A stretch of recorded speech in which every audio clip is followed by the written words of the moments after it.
breaking news for your home.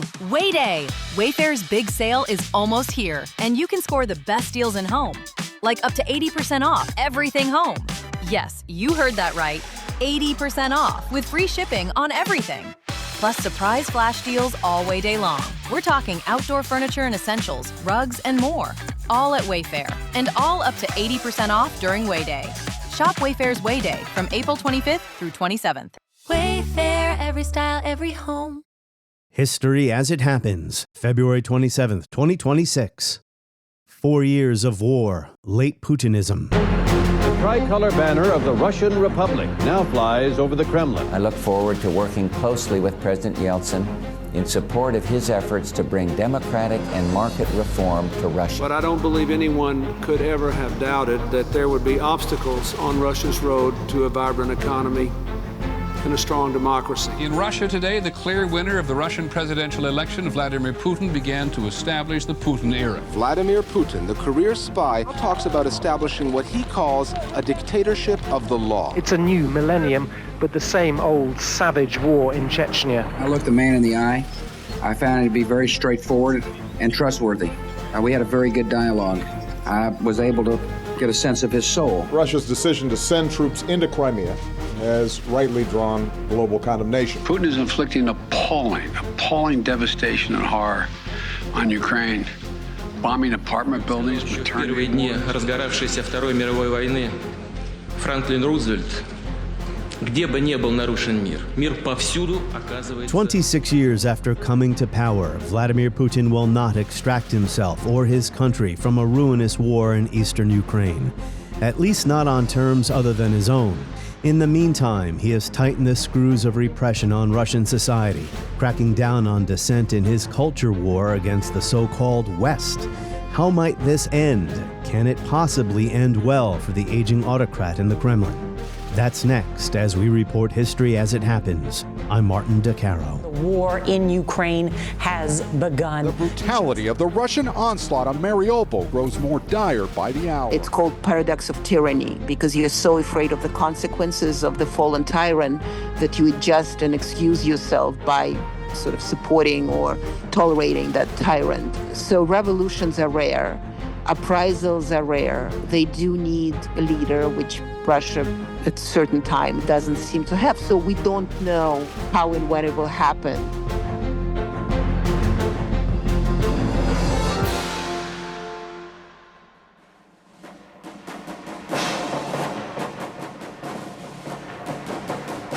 Early May 2000, the first democratic transfer of executive power in Russian history.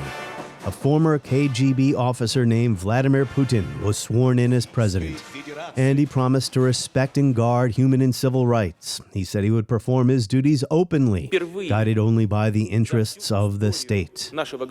I consider it my sacred duty, said Putin, to unite the people of Russia, to gather citizens around clearly defined tasks and aims, and to remember every minute of every day that we are one nation and one people. We have one common future. And now, more than a quarter century later, President Putin is still in power, still trying to shape Russia's future through the conquest of its neighbor and by consolidating his dictatorship at home. You know, as you watch the videos of every successive Putin inauguration, 2004, 2012, 2018, and most recently May 7, 2024, he looks older, of course, and the attendees' fashion choices and hairstyles change with the times, but it also feels like time is standing still. It is the same man, making the same long entrance, placing his hand on the Constitution again and promising to uphold Russian greatness. Now, as he wages a ruinous war in Ukraine. You, citizens of Russia, Putin said 2 years ago, have confirmed the correctness of the country's course. This is of great importance right now when we're faced with serious challenges. I see in this a deep understanding of our common historical goals, a determination to adamantly defend our choice, our values, freedom, and the national interests of Russia.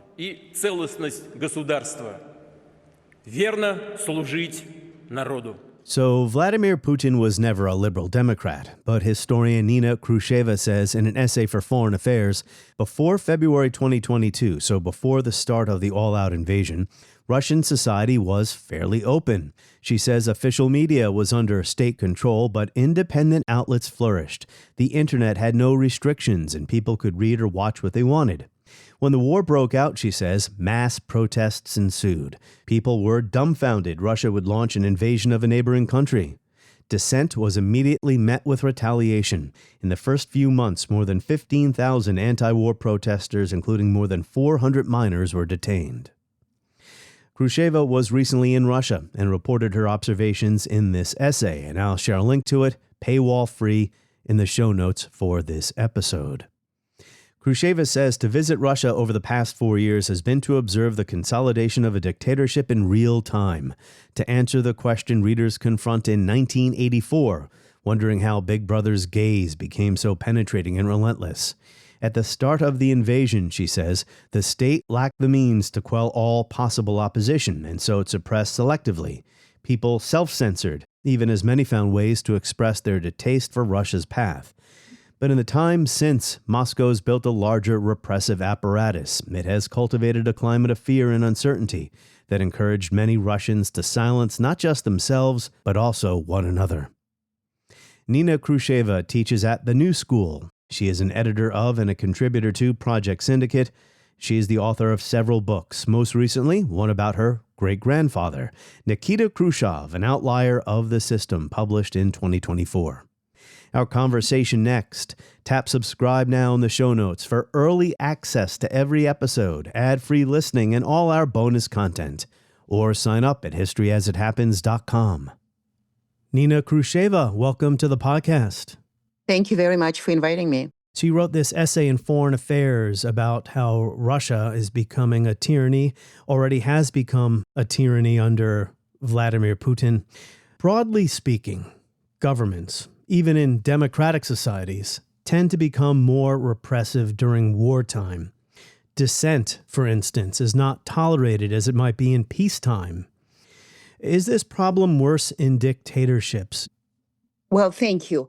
Well, Russia actually is not a tyranny yet, and that's the point of my article in Foreign Affairs. It is a restrictive authoritarian police state, but there is a difference between totalitarian and authoritarian, because in totalitarian, ideology belongs to the state and everybody is part of that ideology. There is no individual life in open space. There is no individual thinking in open space. Everything belongs to the state. In Russia, it's different. I mean, it certainly got much more restrictive during the 4 years of war, yet it is still an authoritarian state. It's not a totalitarian state. It's not a dictatorship. And that's what I wrote. And the piece is that when you go there, you observe creation of dictatorship in real time, but it's not a dictatorship yet. And so I give a lot of examples of how normal life, restaurants, Western fashions, Western music continues to exist together with the kind of patriotic pronouncements coming from the Kremlin, coming from Russian political class, from the official state. So yes, there's certainly more restrictions than they were before 2022 when the war began, but not everything is restricted. For example, I mean, since the summer, there've been a lot of efforts to clamp down on global internet connected services. So WhatsApp was blocked, YouTube was blocked, Signal is blocked. Now there's a conversation that Telegram is being blocked. And you cannot already make phone calls on the Telegram yet. So something would not be possible in a totalitarian state. You can do Zoom still, you can use VPN, you can watch all sorts of shows that are available. Depending on the TV channel, you can actually get all the Western movies. I mean, for example, Harry Potter is forbidden, and yet every young person in Russia watches Harry Potter for Christmas and New Year's. That has been a tradition for all these many years when Russia was freer. So absolutely, there is a war and with the war, certainly many more restrictions. But this is not a dictatorship yet, and this is certainly not totalitarianism. Well, I know historians debate whether it's possible to have a totalitarian regime or whether there's ever been a true totalitarian system, because it's really hard to control every last thing, right? But in Russia today, when you visited there and then you reported on your trip for foreign affairs, you say there's a gray area and people are unsure what is allowed and what isn't allowed. And it can change without really any rhyme or reason. And even some people who are loyal to the regime, far-right patriotic people who have, I guess you would call them influencers in the United States, even they have come under scrutiny and are being persecuted. Exactly. And that's what sort of this transition from authoritarianism to totalitarianism. By the way, if we talk about totalitarian regimes, I think Joseph Stalin's Soviet Union was quite totalitarian. I mean, they've been fantastically successful in that. I mean, there's really everything was belonging to the state in this sense, ideology, life, economy, and everything else. Information? I mean, there was no internet then. Oh, absolutely. Yeah, so. Well, it's harder today. Because of the internet. No, because it's different history. I mean, Russia was free since the late 80s to, I would say, 2020, sort of free enough. I mean, certain degree of autocratic force, and Putin has been an autocrat almost right from the beginning of his existence, but it was autocracy with many elements of democratic life, which shrunk tremendously after 2022. But one of the things, I mean, the basis of my piece in many ways is George Orwell and George Orwell's 1984.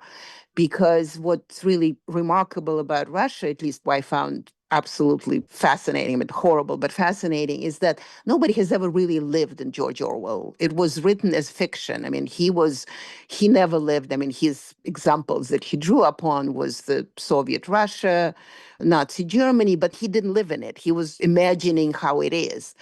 And Russia today is very real George Orwell, and you really sort of live in that absolute absurdity when demands of the state are so insane that you cannot even imagine that they're not fictional. And I give different examples. There's a Soviet cartoon character, Cheburashka, that everybody loved. And then, of course, the famous Labubu, the Belgian Taiwanese owners who came up with this plush toy, like Cheburashka, it's a plush toy. And so there's all these declarations that Cheburashka is patriotic because it's Soviet, and Labubu, oh my God, it's a Western influence. It has to be forbidden. And adult people who are in charge of politics, I mean, it's as if like everybody turned into Lindsey Graham, basically make all this insane declarations. Even Harry Potter, right? Is supposed to be something about Harry Potter, Satanism. Yes, and even Harry Potter, they fight with Satanism. And so Harry Potter, I mean, of course, J.K. Rowling's withdrew the rights to Harry Potter from the Russians, not that it mattered because everybody's watching it. But also you would hear that, I mean, I think now it's I don't know what the English word for it is, before Lent, there's a carnival before Lent. In the Russian tradition, they're burning kind of the devils or the representatives of the devils and before Lent begins. And so I learned, it was never happened before, I learned that Voldemort is being burned as one of those devils. It's like, well, that's great. We're on the same side. But no, it's the Western influence. Voldemort represents the Western influence. So all this Harry Potter forbidding in many ways, it's the occult, it's not the real Christianity. We have to fight with that, say many Russian officials. And yet, I was just in Moscow in December. They opened a new restaurant right next to where I live, where there's a Harry Potter menu. And I, with great pleasure, had pasta, a Slytherin pasta. It was all green and slimy and whatnot. So, and totalitarians, there's really cannot be those parallel Orwellian realities. And in Russia, they are possible. They do exist. And that's what makes it so fascinating. I mean, once again, use this word because nobody has ever lived in Orwell. I mean, I think one of the examples that I give also is that 1984, first of all, it's the most sold book in Russia now, but it's also the most stolen book in Russia now.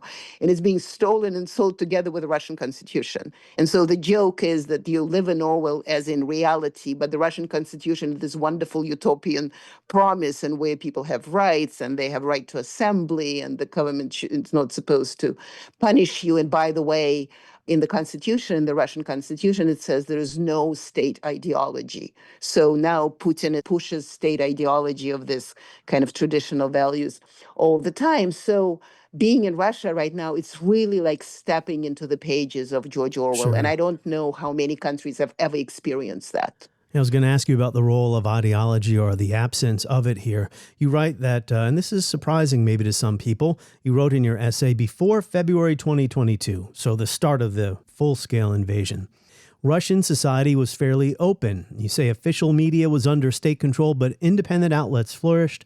The internet had no restrictions, and people could read or watch what they wanted. When the war broke out, mass protests ensued. People were dumbfounded Russia would launch an invasion of a neighboring country. Dissent, you say, was immediately met with retaliation. So Russia is an authoritarian police state, an autocracy under Putin, but not a totalitarian, tyrannical state yet. The headline of your piece was Russia's descent into tyranny. But it seems that there is some kind of, I don't know if you want to call it a social compact, but a tacit agreement with the people. If you keep your mouth shut and you don't oppose the war, you can have most of what you want in life. Is that the deal? It was the deal. I think originally, because the war was not supposed to last long. As you remember, for the first 2 years, especially the first year, it was when it's going to be over, when it's going to be over. Alexander Lukashenko, the president of Belarus, who's cold until Putin, the last dictator of Europe for a long, long time. He has been in charge of Belarus since the mid-1990s. So he kept saying, in fact, like, well, the war has dragged on and it shouldn't be, and when it's going to be over.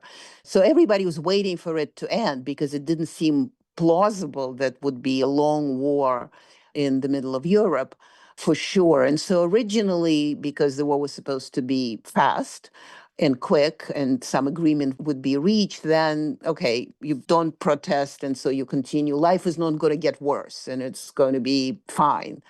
But it wasn't supposed to be 4 years. But then it was 4 years. And then the decision for Putin is to, I mean, he's a KGB man. He doesn't step back. So every movement is going to be forward as long as he can, or it has to be concessions from others for him not to move forward.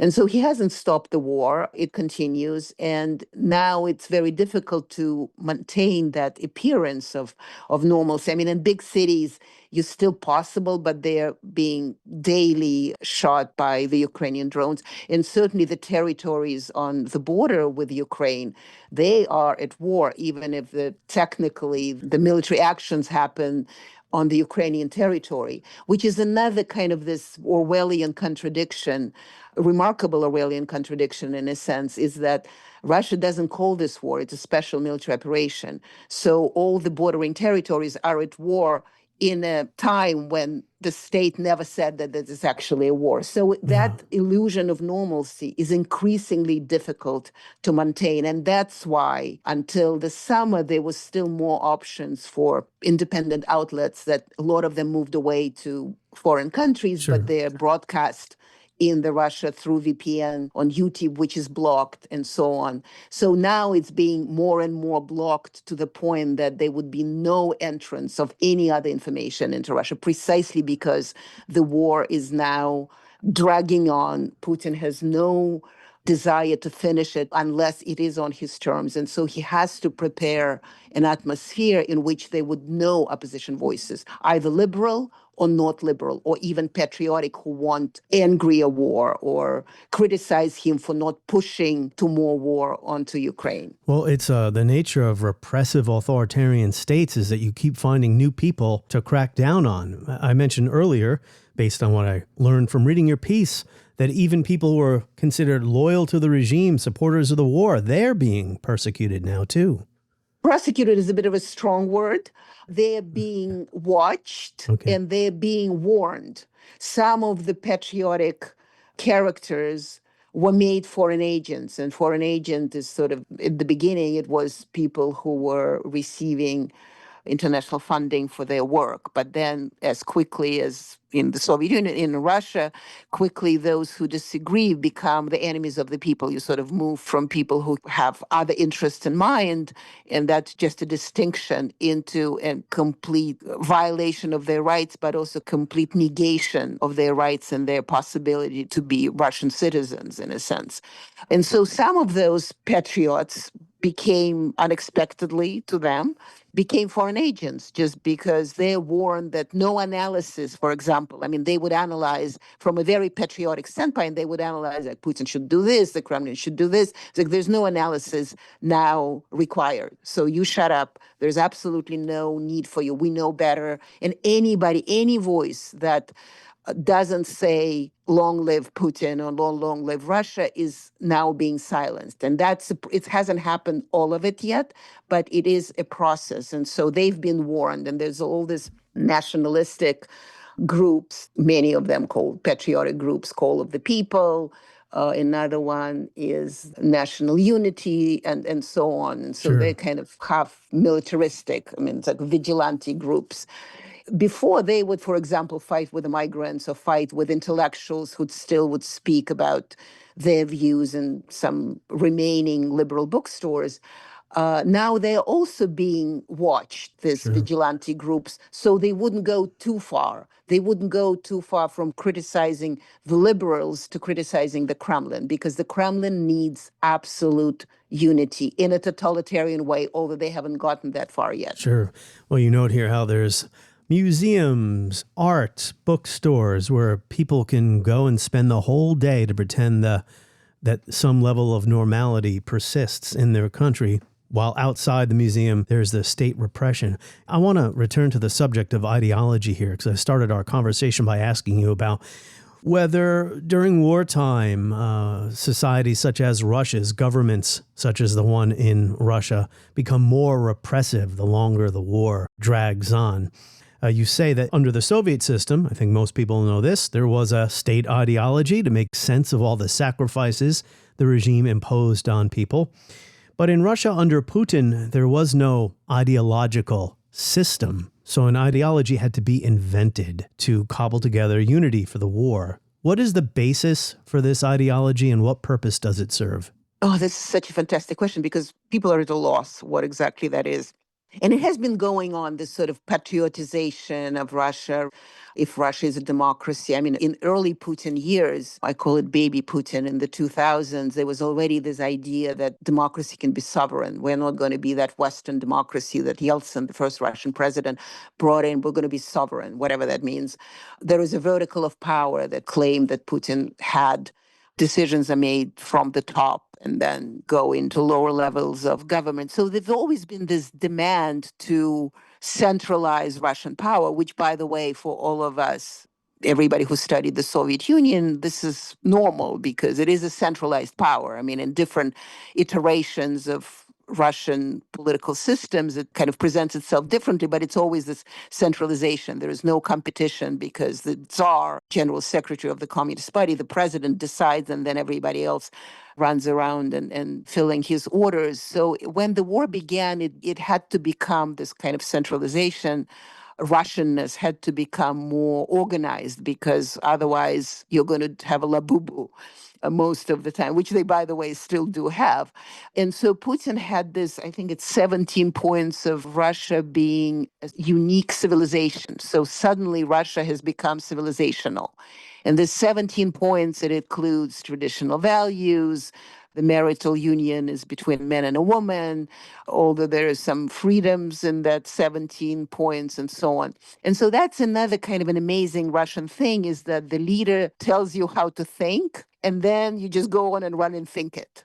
And if you not think that way, because you may have your own opinion, then you're going to be punished for not thinking this way. So suddenly every Western thing becomes a crime, even rationality. I mean, that's why I gave my example with Cheburashka against Labubu. Is like, that's an irrational point, but somehow West becomes, if West has a rational formula, then Russia becomes crazy irrational. And so that's what they're trying sort of to push onto people. And I talk to young people when I'm there, and I ask them, what exactly does this Russian sovereign unique civilization means? And nobody can tell me. The only thing they can tell me, well, not the only, but one of the things they can tell me is that the more the young say, that the more it is pushed on us, the more we are not going to follow it. Maybe young people like Western stuff, Western values, freedom. It's not even Western life. I mean, that's the thing. In the last 35 years, it's a normal life. I mean, that's what it is. In fact, actually, that was a debate that was with Mikhail Gorbachev. I think he was meeting with George H.W. Bush. And George Bush told him about sort of now the Soviet Union is going to follow Western values. And Gorbachev said, no, these are not Western values. I mean, why do you call them Western? I mean, we want the same thing. And the great James Baker then said, well, let's call them universal. And so that's when it became universal. And so these are universal values. They're not Western. These kids, young people, they don't live in Western values. They just think it's a normal thing. It's a normal thing to go to a restaurant, and it doesn't have to be Chinese or Indian. And in fact, in protests, you see that in bookstores, because one of the values is that you're supposed to use Cyrillic. Once you use English lettering, Latin lettering, but a lot of it is in English, then you are violating the unique civilization. And so what was remarkable that in the last 4 years, a lot of bookstores which used to have Russian lettering, say books or, the soft things that you sell in bookstores, candles or diaries, suddenly all of this in the last 2-3 years, they all got in English. I mean, it is a sign of protest. I mean, you cannot do anything else, but that's how you protest the idiotic distinction between Russian civilization and suddenly Western civilization, European civilization, of which Russia is part of. And I think that's a big debate, and that's a big divide between sort of older people who surrendered to the orders of the state and the young people who I was in a bookstore, and one young woman said, oh, who cares about all of this forbidding of English language? And she was drinking something which is very popular among the young people. Horrible. It's orange juice with espresso. And it's called the Bumble in Russian. It's said in Russian, the Bumble. And she said, well, look, this is a drink that actually came from Berlin. She tells me, I wouldn't know that. That came from Berlin. It's called the Bumble. It doesn't use the Russian word for the Bumble. It has an English name, the Bumble. And so that's how they basically live an absolutely parallel reality to this Russian values that are supposed to be everything against the West. They do not live against the West. They live in this normal, global, universal environment. Sure. I mean, Russia does have a rich cultural, artistic tradition, literature, art, science, what have you. But that doesn't seem what Putin is pushing here. He's pushing some kind of anti-West worldview. Russia is a European culture. It is a culture that grew out of European formulas. I mean, they love Pushkin, Alexander Pushkin, the greatest Russian poet, early 19th century. He was writing, his first poems were in French. I mean, it wasn't in some Mesopotamian language. It was in French. Dostoevsky, who is considered incredibly Russian, Dostoevsky's novels, his work grew out of European models, out of Dickens, out of German romantics, and so on. So Russia is part of that. I mean, it's an extension of the European culture on its own, with its own characteristics, but still, and then it cross-pollinated back to, imagine Thomas Mann without Dostoevsky, and so on. So that artificial distinctions are ridiculous. I mean, look at the Nutcracker. The Nutcracker is Tchaikovsky is the composer of the universe. But Putin kind of says, no, Pushkin is ours, and we are just going to use, if you're patriotic, you use Pushkin. Like, read Pushkin and see that Pushkin was a global writer. Nikolai Gogol is a global writer. And so all of this is incredibly contradictory because you cannot claim, and of course, with Ukrainian influence, there's a lot of canceling of Russian culture, which I find completely idiotic, by the way, less so in America, although in America too, but a lot of it in Europe. So basically, Putin and Europe do the same thing. I mean, they circumvent reality and try to make culture responsible for either patriotism or anti-Russianness, which culture is, by the way above that, way beyond that. It's timeless, it's universal, and we can talk about Beethoven Ninth Symphony, the Ode of Joy. As you may remember, it was played for, I think, Adolf Hitler's birthday in 1932, I remember, as a kind of sign of the great Germanic power of rising Nazism. And then it was played in 1989 in Berlin as a note of joy, as a symbol of the European Union and the fall of the Berlin Wall. The conversation continues. Tap subscribe now in the show notes for early access, ad-free listening, and all of our bonus content. Or go to historyasithappens.com.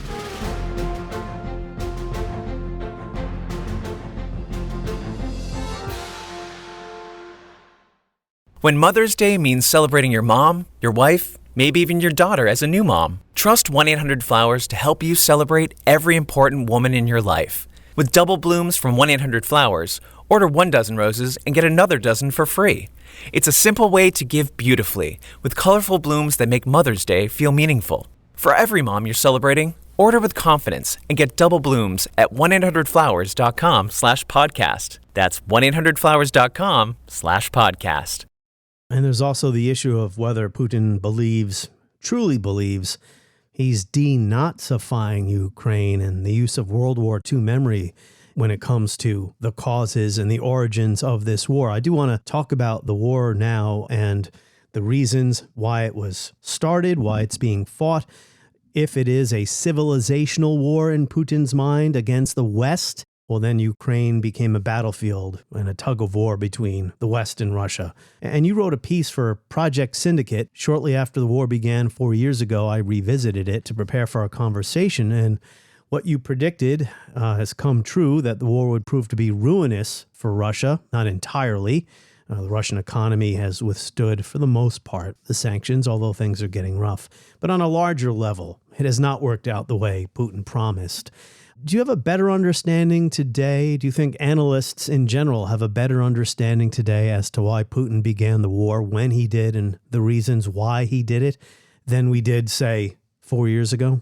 I think so, yes. And I think that what I wrote is that basically it was a war with philosophical arguments of Nikolai Lenin, the philosopher, and Alexander Solzhenitsyn, that all these Slavic countries need to stick together. And this is one of the reasons of kind of Russian strange development, is because it's very hypothetical. I mean, the same thing with the Bolshevik Revolution in 17. Marx had a theory, but it's the Russians who jumped in and started filling it in and kind of making it into reality. It's almost like what Orwell is today.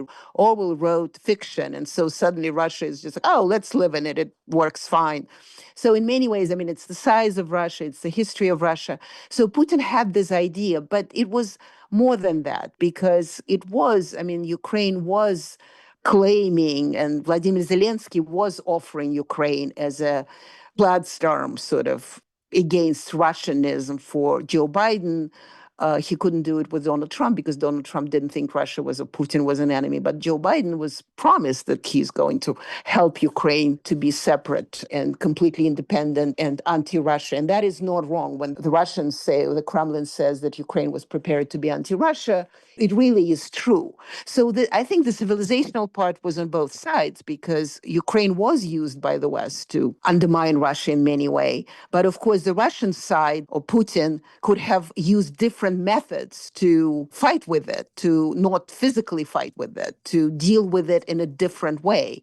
And he chose not to. And he chose actually use bombs and tanks and everything else. And that's where these are the origins, is that the West is saying Russia is an enemy, and Putin says, okay, Russia is an enemy, we're going to fight with you through Ukraine. In the battle between democracy and autocracies, democracies are rising to the moment, and the world is clearly choosing the side of peace and security.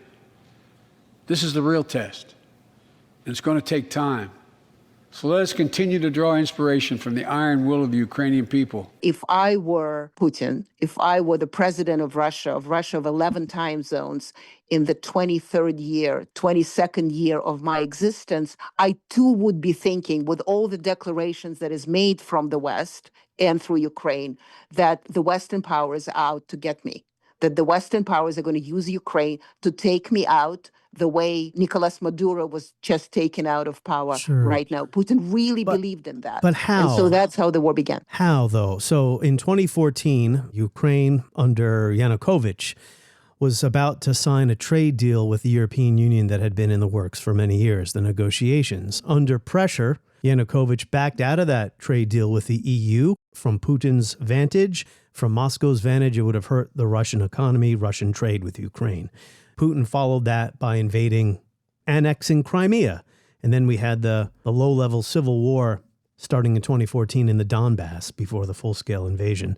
That went on for 8 years. Given those facts, why did Russia believe Ukraine could be a threat? I was the last academic assistant of George Kennan, the great American diplomat. I mean, he had many one-liners, sort of sound bites that I still remember, and actually wrote some of them down. And one of them was saying that the problem with America, it judges the countries by the way it thinks about them, the way they should be, not by the way the countries think they themselves should be and how they behave. Strategic empathy is necessary. Strategic empathy is necessary, right? Empathy was not the word then, so he would never have used it. But yes, he was, I mean, one of the things he also said was, when I was taking notes for him at some point, I underlined it 3 times. He said that appeasement is not containment and containment is not appeasement. They're different things. So when you actually talk to your adversary, it doesn't mean that you're appeasing them. So yes, and I think if you look at it from Putin's point of view, for me, that makes a lot of sense, because once you have this kind of conversation about Russia's strategic defeat, if I were like, show me any country that wants to be defeated. This is not an excuse of Putin. This is not in defense of Putin. This is only an explanation that from his perspective, after 22, 23 years in power, he hears that and he takes it personally, because in Russia, power is always personalized. And Vladimir Zelensky, who remembered that Joe Biden was on his side, Joe Biden was promising that he's going to stand with Ukraine. Vladimir Zelensky in, I think it was spring 21, was making declarations from his point of view, completely correct, that Crimea needs to be taken from Russia, and it may be taken from Russia by force. Putin hears Crimea is going to be taken from Russia by force. What is his thinking? His thinking is you need to defend Crimea. It cannot be taken from Russia by force. This is, once again, Zelensky is in the right. It's legally the territory of Ukraine. However, when you have a smaller country and a larger country that always reacts to issues that it has, geopolitical issues that it has, by using force, I would probably not make declarations like that. Sure. If you are going to prepare something of that nature, do it not as a showman the way Zelensky is, do it in some other way, the way Kissinger would have done it. And so I can explain Putin's reasoning. It doesn't make them right. It doesn't make them legal. I actually think in the long run, ultimately Russia, as I wrote then, it is a great disaster for Russia, what happened. It's horrible for the future.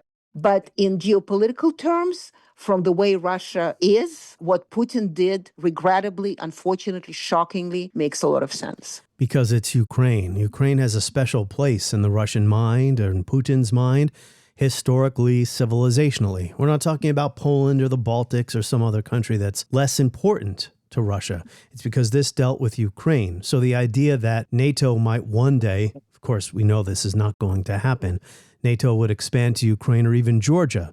That's different than, say, the Baltic states joining NATO. Well, of course, and the Baltic states, they fell off in 91, and that was it. In Ukraine, in 2012, just shortly before the annexation of Crimea, I just looked, I was writing something else, and I just looked at actually writing about Kennan, and I looked at the numbers. So in 2012, 35% of Ukrainians in the Western regions and Lviv and other parts wanted to join NATO. 39% there did not. In the east of Ukraine and central and east Ukraine, there were 5% in 2012 who wanted to join NATO.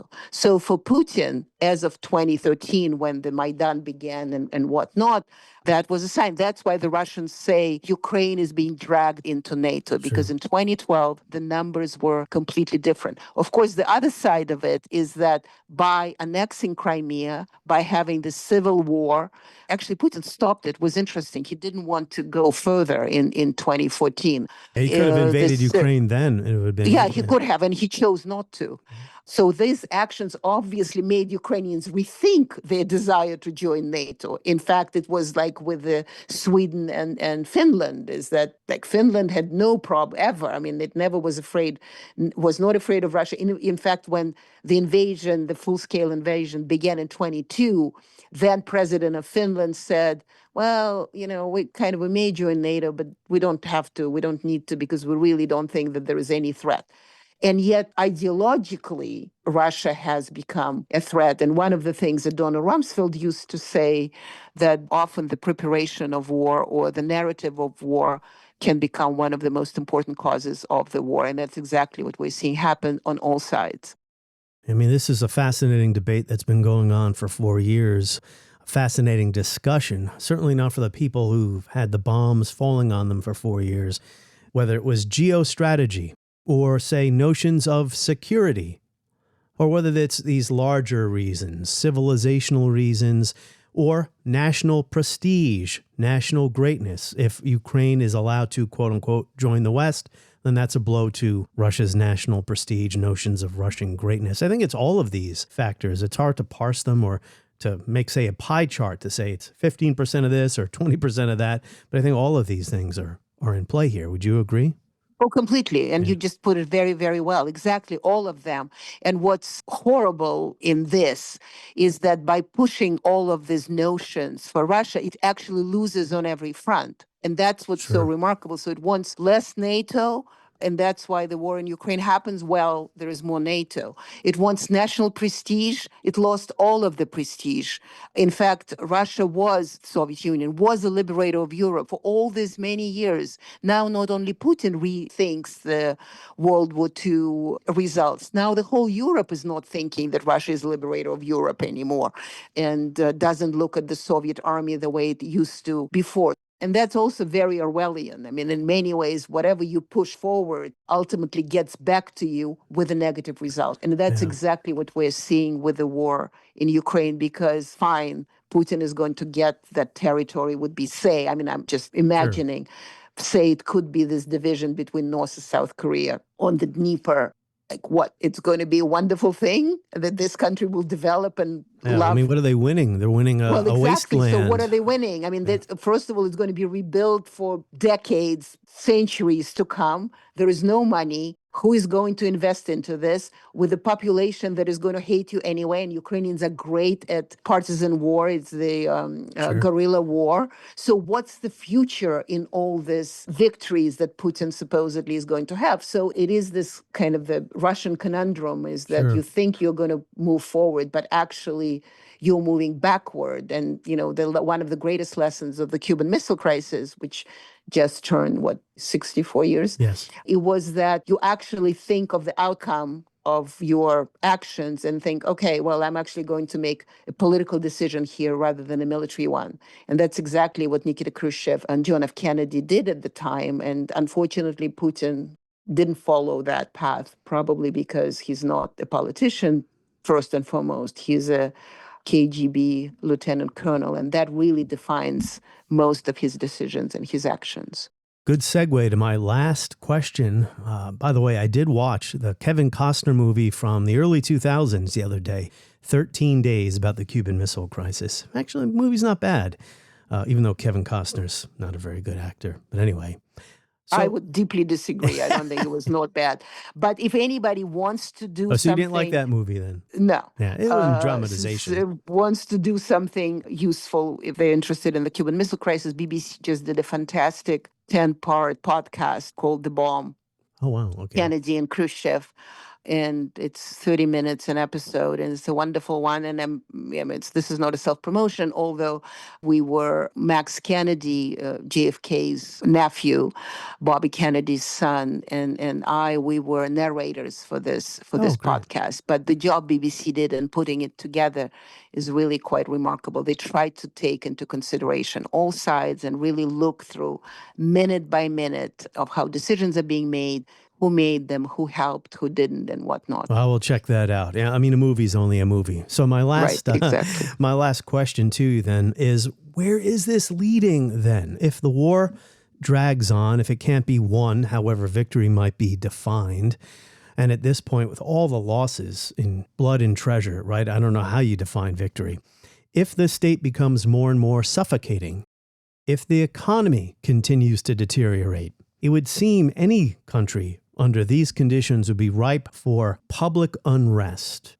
I don't want to say we could see the end of Putinism, but Nina, could we see the end of Putinism here? Well, this is not sustainable, but when has sustainability ever stopped Russia, please? So sustainable is really not a category that is applied to Russia. And also, protests are not, you can predict them. It doesn't mean that they're going to happen this way. Yes, I mean, I think logically, rationally, that's what it should be. But also, I want to go back to the beginning of our conversation. That's exactly why all the screws are getting tighter, precisely because the potential for unrest is there, and it has to be nipped in the bud. And so everything has to be forbidden for that not to happen. So it's going to be more than just a police state. It's a FSB state, it's a KGB state, which is more than just more repression. Let me put it this way, more repression than police. But yes, I think the way you are describing it is exactly how it should be. It doesn't mean that it's going to happen this way in the time that we are thinking it might happen, another year, another 2, another 5. It will happen, but we don't have a timeline for that. We cannot predict at what point would be breaking point and the appraisal will happen. But one thing I am certain of, I can be wrong, but for now I am certain of it, because last year I published a book in Russian called Nikita Khrushchev, that Outlier of the system, sort of talks about Stalinism and then how you get out of Stalinism. And so what I learned in writing the book, that for every Stalin in Russia, there is a Khrushchev. So when Stalin is gone, as you say, Putinism is over. When Stalin is gone, Stalinism is gone too. It continues as a way of thinking. It can continue as some sort of methodology in certain parts. But Stalinism was over when Stalin died in 1953.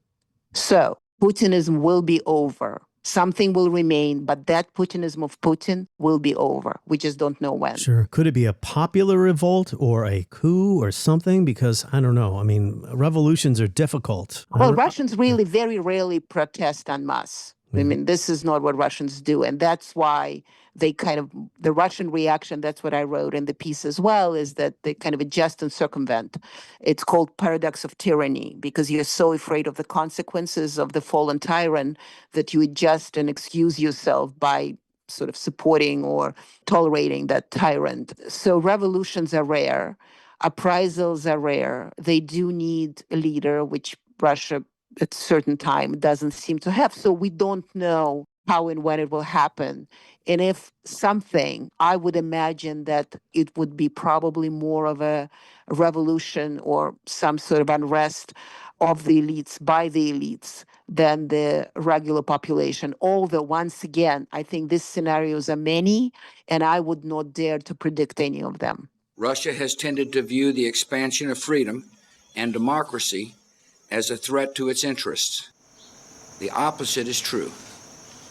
Free and prosperous societies on Russia's borders will advance Russia's interests by serving as sources of stability and economic opportunity. On the next episode of History as It Happens, it is the next installment of our America 250 series. We'll be joined by historian Alan Taylor. Hey, make sure to sign up for my free newsletter. Just go to Substack and search for History as It Happens.